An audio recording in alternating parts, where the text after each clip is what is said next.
Hello मेरे प्यारे बच्चों, I hope you all are doing great. आप लोगों की बोर्ड की प्रिपरेशन बहुत बढ़िया चल रही होगी। आज हम लोग ले रहे हैं बेटा एलपीपी, और एलपीपी आपको पता ही है चैप्टर नंबर 12 है, लीनियर प्रोग्रामिंग प्रॉब्लम्स। इसका एक क्वेश्चन 5 नंबर का कंफर्म आना है, या फिर as a case study 4 number में भी आ सकता है। अच्छी बात यह है कि एलपीपी किसी ज़माने में बहुत ज़्यादा वास्ट हुआ करता था, जिसमें इक्वेशंस भी बनानी पड़ती थी, सॉल्व भी करना पड़ता था। लेकिन अब आप लोगों के पास सिर्फ एक ही एक्सरसाइज है, दो ही कॉन्सेप्ट है, एक होता है बाउंडेड रीजन, एक होता है अनबाउंडेड रीजन। एंड मेरी कोशिश रहेगी कि इस वीडियो के अंदर पहले मैं एक क्वेश्चन बाउंडेड का करा दूं, एक अनबाउंडेड का करा दूं। अनबाउंडेड में कुछ चीज़ें ऐड ऑन हो जाएंगी, बाउंडेड और अनबाउंडेड 80% से सेम है, बस एंड में जाकर के 20% क्वेश्चन में हल्का फुल्का चेंज आता है। तो मैं दो हैवी क्वेश्चंस आपके एनसीईआरटी के लेकर के आपको बाउंडेड अनबाउंडेड को डिटेल में समझा दूंगा। ये वो स्टेप्स हैं जो लगने वाले हैं, चाहे क्वेश्चन बाउंडेड का आ जाए चाहे क्वेश्चन अनबाउंडेड का आ जाए। These are the steps which are applicable. तो एक काम करते हैं ना यार, सीधा ना हम स्टेप्स को समझ लेते हैं विद द न्यूमेरिकल। आपके पास एक न्यूमेरिकल होगा, आपके पास एक क्वेश्चन आएगा, क्वेश्चन में साफ साफ लिखा हुआ होगा, क्या आपसे बोल देगा कि सॉल्व द फॉलोइंग प्रॉब्लम, जिसकी मिनिमम या मैक्सिमम z मांग लेगा, उसकी इक्वेशन आपको गिवन होगी, जिसको हम बोलते हैं बेटा ऑब्जेक्टिव फंक्शन। तो this is what, this is your objective function. तो ये तो सर हमारा ऑब्जेक्टिव फंक्शन होगा, ठीक है जी, ऑब्जेक्टिव फंक्शन होगा हमारा। ये थोड़ी सी यहाँ पे स्पेलिंग गलत हो रही है, कोई बात नहीं, इसको हम चेंज कर देते हैं। ये ऑब्जेक्टिव बेटा फंक्शन है, इस पर ध्यान ना दें। और ये वाली जो सिचुएशंस होती हैं इसको बोलते हैं सब्जेक्टेड टू कॉन्स्टेंट्स। तो आपसे मैंने कहा था, मैंने आपका जब ऑफलाइन क्लास में कराया था तब भी मैंने आपको एग्जांपल लेके समझाया था, जैसे इंग्लिश का कॉन्सेप्ट नहीं होता कि पहले सब्जेक्ट आता है, फिर ऑब्जेक्ट, सॉरी फिर वर्ब आता है, देन ऑब्जेक्ट आता है। सब्जेक्ट हमेशा इनिशियली यूज होता है, ऑब्जेक्ट हमेशा बाद में यूज होता है। तो यहाँ पर भी जो ऑब्जेक्टिव फंक्शन है उसका काम स्टार्टिंग में कुछ नहीं है, मतलब मैं इसको बॉक्स में डाल दे रहा हूँ, अभी इसका कोई काम नहीं है, अभी हम इसको एक पूरी तरीके से इग्नोर मानेंगे। हमारा सारा काम जो है वो सब्जेक्टेड टू कॉन्स्टेंट का है। स्टेप्स क्या है मेरे भोले बच्चों, ध्यान दो।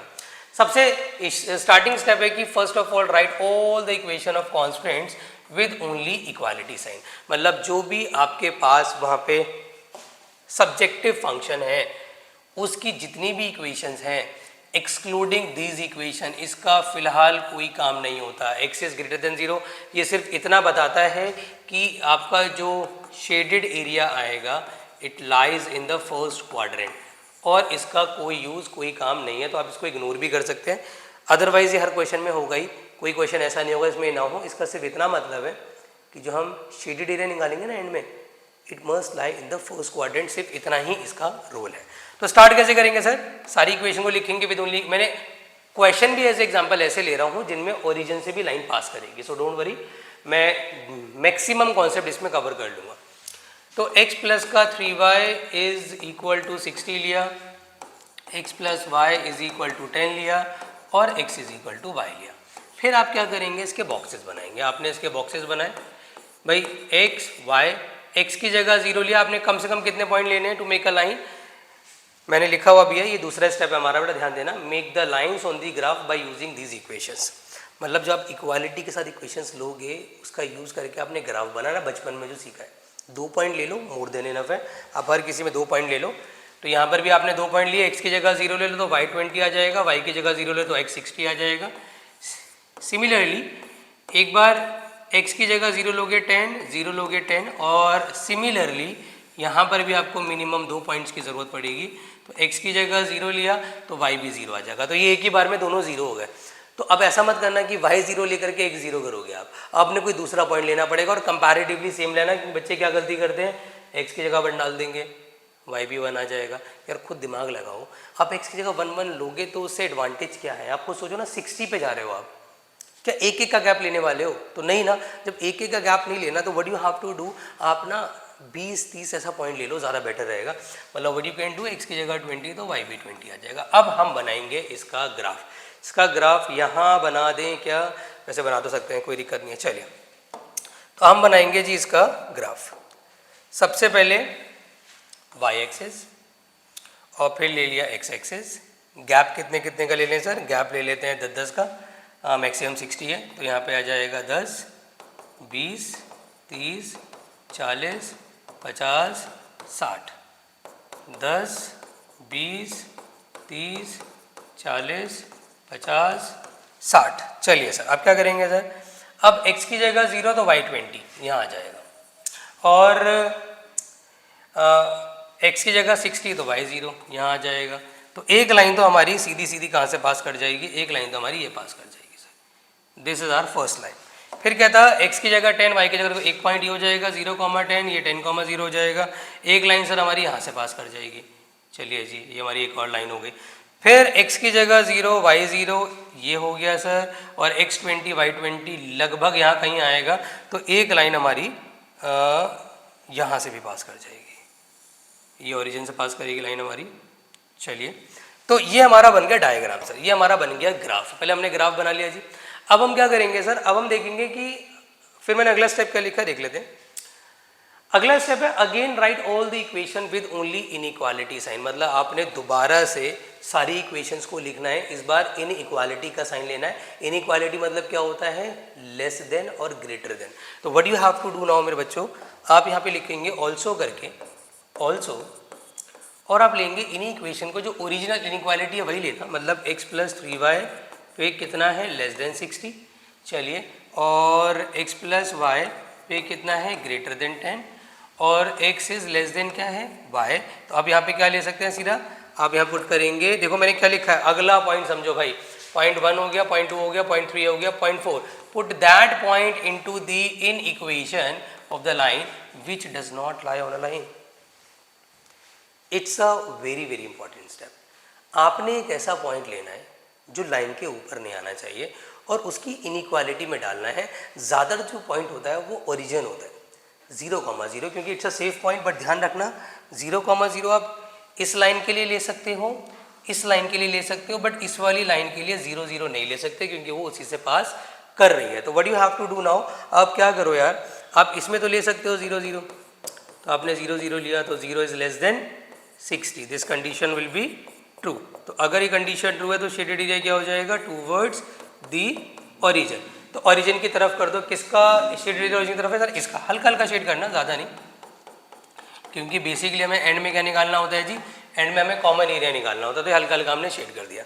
फिर हम लेंगे सर इसके अंदर अगेन 0,0, अगर 0,0 लूँगा, 0 is greater than 10, 0 is greater than 10, condition is false. तो अगर कंडीशन फॉल्स है तो शेडेड एरिया हो जाएगा इस वाली लाइन का। किस वाली लाइन का, इस वाली लाइन का। भाई यहाँ पे ना मैंने चीज़ें लिखी हुई है, मैं दोबारा से रिपीट कर देता हूँ। हमें क्या करना है, इफ़ यू फाउंड कंडीशन अगर ट्रू आती है तो shaded area will be towards the point. मतलब हम एरिया शेड करेंगे वो पॉइंट की क्या होगा, पॉइंट की तरफ। कौन सा पॉइंट, जो हम रखेंगे। अगर कंडीशन फॉल्स आएगी तो shaded area will be away from the point. तो ये भी आपको ध्यान रखना पड़ेगा भाई। तो आप खुद सोचो, आप यहाँ पे रख रहे हो तो आपसे कह रहा है कि 0 जो है वो 10 से बड़ा है, दिस कंडीशन इज फॉल्स। तो दिस कंडीशन इज फॉल्स, तो शेडेड एरिया क्या हो जाएगा, अवे। तो इसका ऊपर कर दो। फिर आप क्या करोगे, अब आप यहाँ पे ना, अब यहाँ समझना, क्योंकि ये लाइन ओरिजिन से पास कर रही है तो आप ओरिजिन नहीं ले सकते। तो अब ओरिजिन के अलावा कोई दूसरा पॉइंट इमेजिन कर लो। मैं कहता हूँ सेफ पॉइंट बच्चों हवा में मत लेना, स्पेस में मत लेना। सबसे सेफ पॉइंट रहेगा आपके लिए अपना एक्स एक्सिस का कोई पॉइंट ले लो या वाई एक्सिस का, कोई फर्क नहीं पड़ता, आंसर सेम ही आएगा। तो सपोज आपने एक्स एक्सिस का कौन सा पॉइंट ले लिया, आपने ले लिया सर एक्स एक्सिस का 20,0, और अगर मैं 20,0 यहाँ पुट करता हूँ, 20 is less than 0, this condition is true और false, this condition is false. तो शेडेड एरिया क्या होगा, away from origin, away from origin. तो इस ओरिजिन से दूर होगा ये, सॉरी अवे फ्रॉम ओरिजिन नहीं, अवे फ्रॉम द पॉइंट जो हमने रखा है, हमने पॉइंट कौन सा रखा है 20,0, तो उससे दूर होगा ये, मतलब ये ऊपर की तरफ चला जाएगा। अब मुझे वो एरिया लेना है जो satisfy by all the line. देखो ऑल द लाइन्स को जो एरिया कर रहा है सेटिस्फाई, वो ये वाला ट्राइंगल है, बट ये ट्राइंगल नहीं ले सकते। पता है क्यों, क्योंकि ये वाला एरिया तो लाई कर रहा है क्वाड्रेंट नंबर 2 में। आपको पता है कि यहाँ पे यार ये कंडीशन दे रखी है, x is greater than 0, y is greater. इसका मतलब क्या हो गया, इसका मतलब ये हो गया कि सर हम सिर्फ और सिर्फ कौन सा एरिया ले सकते हैं, इसको मल्टी कलर से हम शेड करेंगे, ये वाला area which lies in the first quadrant. तो जो ये आपका मल्टी कलर से शेड हुआ है बेटा, जो कलरफुल एरिया है, ये आपका कॉमन शेडेड एरिया आ गया। तो कॉमन रीजन निकालने के बाद सर क्या करेंगे, कॉमन रीजन सर आ गया। तो फिर मैंने लिखा है, अगर आप देखेंगे स्टेप्स को,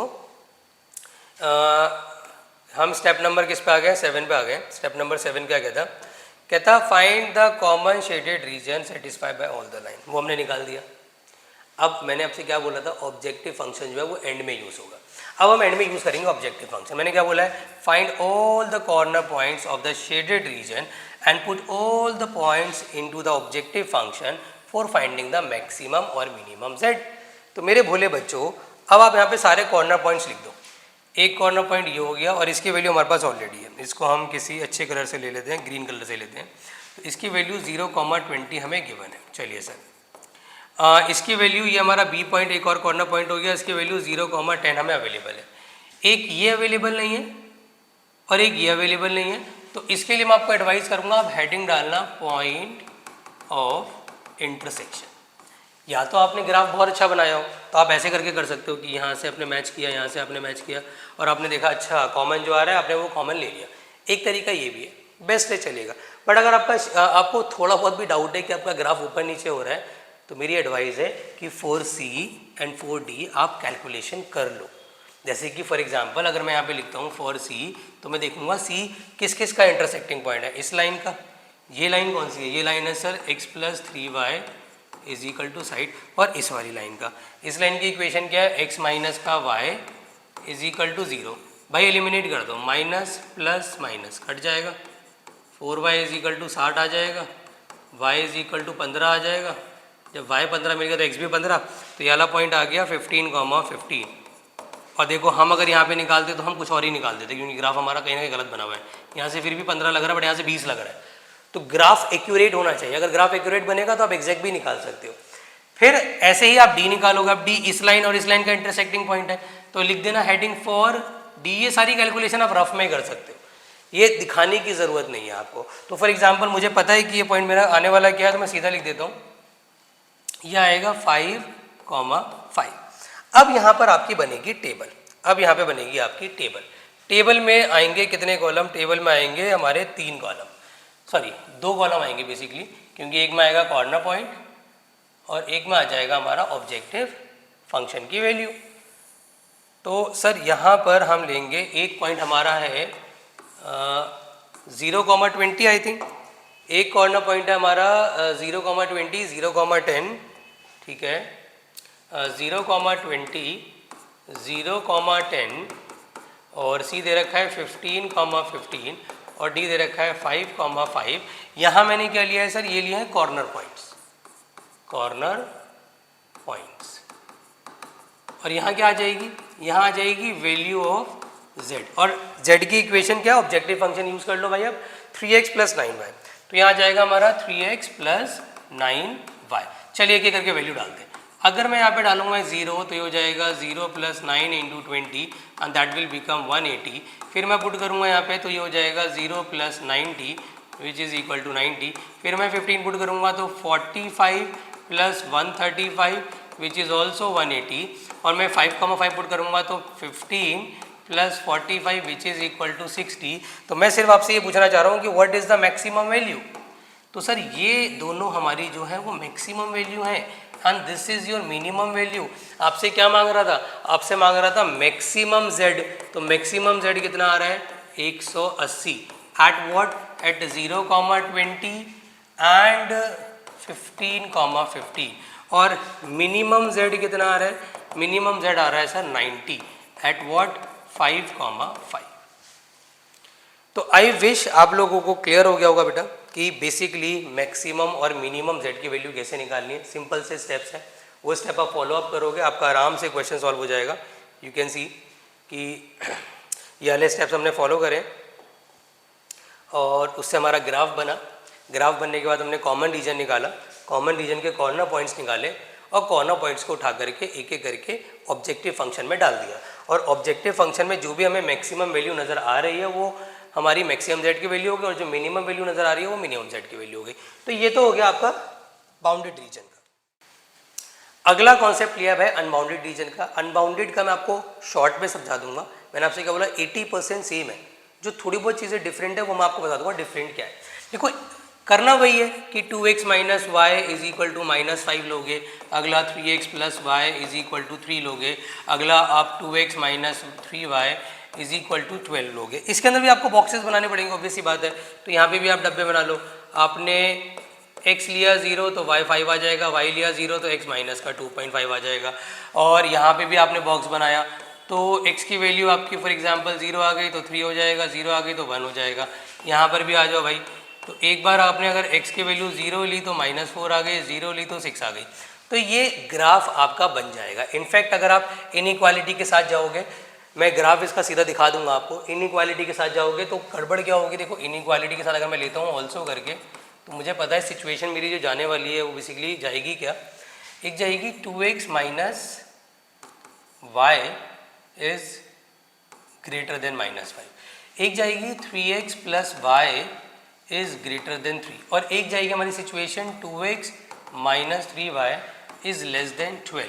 तो अगर मैं इसमें, अब क्योंकि कोई भी लाइन मेरी ओरिजिन से पास नहीं कर रही है तो मुझे बेसिकली करना कुछ भी नहीं है, मैं सीधा सीधा पुट कर दूंगा 0,0, तो 0 is greater than -5, this condition is true. और यहाँ पे पुट करूंगा 0,0, मैं 0 is greater than 3, this condition is false. और यहाँ पे मैं 0 0 पुट करूंगा तो यू कैन सी 2x यहाँ पे आ जाएगा 0 is less then, this condition is true. तो अगर आप देखेंगे इनका जो बनेगा डायग्राम वो कुछ इस प्रकार बनेगा, यू कैन सी ये डायग्राम बनेगा, एक लाइन ये है, एक लाइन ये है, और एक लाइन हमारी ये अवेलेबल है। जो लाइन यहाँ से जा रही है ना, इस लाइन को मैं एक्सटेंड कर देता हूँ फॉर एग्जाम्पल, तो इसका ट्रू था, इसका ट्रू था, तो इसका इधर हुआ, इसका इधर हुआ, और इस लाइन का फॉल्स आया था, इस वाली लाइन का फॉल्स आया था, तो इसका ऊपर चला गया। तो आपने देखा कि जो रीजन बना वो एक अनबाउंडेड रीजन बना, this is your unbounded region, ये एक अनबाउंडेड रीजन है, ये जो है ना ये एक अनबाउंडेड रीजन है। तो अनबाउंडेड रीजन है तो कोई बात नहीं, अब अनबाउंडेड रीजन की भी आपने क्या निकाले, कॉर्नर पॉइंट्स। तो कॉर्नर पॉइंट्स में कौन कौन आ गया, एक ये आ गया, एक ये आ गया, एक ये आ गया, एक ये आ गया। तो ये 0,5 लिया, 0,3, 1,0, तो जो कॉर्नर पॉइंट्स हैं इस बार वो सारे एक्सिस पे लाई कर रहे हैं। और ज़्यादातर ऐसा ही होता है कि जब आपका रीजन अनबाउंडेड आता है तो कॉर्नर पॉइंट्स आपको जो है वो हवा में बहुत रेयर मिलते हैं, चांसेस बहुत कम है। तो अब सारे कॉर्नर पॉइंट्स आपने रखने हैं, आपकी मिनिमम वैल्यू जो आ गई, क्योंकि इसमें मिनिमम जेड ही मांगा था। अगर आप क्वेश्चन को ध्यान से देखोगे तो इसने मांगा था आपसे सिर्फ minimum value of objective function, तो वो आपकी ऑलरेडी आ चुकी है, वो आपकी ऑलरेडी आ चुकी है। अब आपको एक चीज़ इसमें ऐड करनी पड़ेगी, वो क्या ऐड करनी पड़ेगी, क्योंकि एक अनबाउंडेड रीजन है, तो अनबाउंडेड रीजन है तो आपको ही चेक करना पड़ेगा कि एट द इन्फिनिटी, कहीं बहुत दूर जा करके किसी और प्लैनेट पे इन द यूनिवर्स कोई और कॉर्नर पॉइंट तो नहीं है जिसकी इसकी वैल्यू इससे भी ज़्यादा मिनिमम हो जाए। वो चेक करने का सिंपल तरीका बता रहा हूँ, जो भी आपका ऑब्जेक्टिव फंक्शन आया है आप उसे -300 से भी कम मान लो। आप मान लो कि आपका objective function at the infinity इससे भी कम आ रहा है। अब आपके पास जो z है, z क्या है सर, z है माइनस का 50x प्लस का 20y is less then minus का 300। सिंप्लीफाई करोगे कितना आ जाएगा, माइनस का 5x प्लस का 2 या 20y बेटा plus 2y is less then minus का 30। अगर मैं इसकी भी टेबल बना दूं, अगर मैं इसका भी ग्राफ बना दूं, इमेजिन x की जगह 0 लिया तो y -15 आ गया, y की जगह 0 ले लिया तो x आपका 6 आ जाएगा। तो अब इसका भी तुम्हें एक बेटा क्या करनी पड़ेगी, लाइन बनानी पड़ेगी। आपको पता है 6,0 तो यहाँ जाएगा, और -15 अगर मैं इसको कहीं एक्सटेंड करता हूँ तो मुझे पता है कि -15 मेरा यहाँ कहीं आएगा। तो आपने क्या करना है, जो ऑब्जेक्टिव फंक्शन की लाइन है वो भी ड्रॉ करनी है, ऑब्जेक्टिव फंक्शन की लाइन भी ड्रॉ करनी है। तो ये एक ऑब्जेक्टिव फंक्शन की लाइन आएगी, और आपने ये चेक करना है कि ऑब्जेक्टिव फंक्शन वाली लाइन जो है वो कॉमन रीजन को इंटरसेक्ट करती हुई तो नहीं निकल गई। अगर अनबाउंडेड रीजन में ऑब्जेक्टिव फंक्शन वाली लाइन, जो कि आप इमेजिनरी लाइन बनाओगे, डॉटेड लाइन बनाओगे, अगर वो आपके कॉमन शेडेड रीजन को काटती हुई निकल गई तो फिर जो आपने मिनिमम वैल्यू निकाली है वो गलत है। फिर आपने एक स्टेटमेंट डाल देनी है, फिर आपने एक स्टेटमेंट क्या डाल देनी है, आप लिख देना कि since common region and objective function have a common point which indicates that there is a corner point। ये लिखना नहीं है, ये इंडिकेट कर रहा है कि there is a corner point at the infinity। एक और, तो इसका मतलब क्या लिख देंगे, so there is no minimum value exist according to given situation कोई और मिनिमम वैल्यू एग्जिस्ट नहीं करती, और जो हमने निकाली है मिनिमम वैल्यू वो गलत है, इसके अलावा कोई और मिनिमम वैल्यू भी आएगी, ये आपने मेंशन कर देना है। और अगर बाई चांस आपकी जो ये लाइन है z की लाइन, ये यहाँ से निकल जाती, यहाँ से साइड से बच के, मतलब कॉमन रीजन से बच के निकल जाती, तो फिर हम बोल सकते थे कि यस, जो हमारी मिनिमम वैल्यू आ रही है जो कि माइनस का 300 है, वो बिल्कुल सही वैल्यू आ रही है। तो ये तरीका होता है बेटा, ये स्टेप्स हैं, यही स्टेप आपने फॉलो करने हैं। आई विश आपका एलपीपी क्लियर हो गया होगा। एलपीपी में बहुत ज़्यादा कुछ है नहीं बताने लायक, बस ये दो ही केस हैं, एक बाउंडेड का एक अनबाउंडेड का। आपने भी ना एक साइज में जाकर के 2 क्वेश्चन बाउंडेड के लगा लो, 2 अनबाउंडेड के लगा लो, आपका एलपीपी फिनिश है। एक लेक्चर में इसका और बनाऊंगा, इसमें मैं एलपीपी के एमसीक्यूज डाल दूंगा जो अच्छे बन सकते हैं, और उसको आप जरूर देख लेना, उसमें आपके एमसीक्यूज कवर हो जाएंगे। केस स्टडी इसकी बनेगी तो बिल्कुल सेम ऐसी बनेगी, तो केस स्टडी में आपको ज़्यादा दिक्कत है नहीं बेटा। तो आई विश आप लोगों की इस वीडियो से हेल्प हो गई होगी बेटा। आपकी सीरीज चल रही है टेस्ट सीरीज, उसमें एलपीपी ढंग से बढ़ गया ना, एंड आई एम 100% श्योर ना हो कि आप एलपीपी का क्वेश्चन टेस्ट में छोड़ोगे नहीं। मिलते हैं अगली वीडियो में जिसमें मैं कवर करने वाला हूँ एलपीपी के एमसीक्यू। जब तक खूब पढ़ाई करें एंड डिस्ट्रैक्ट ना हो।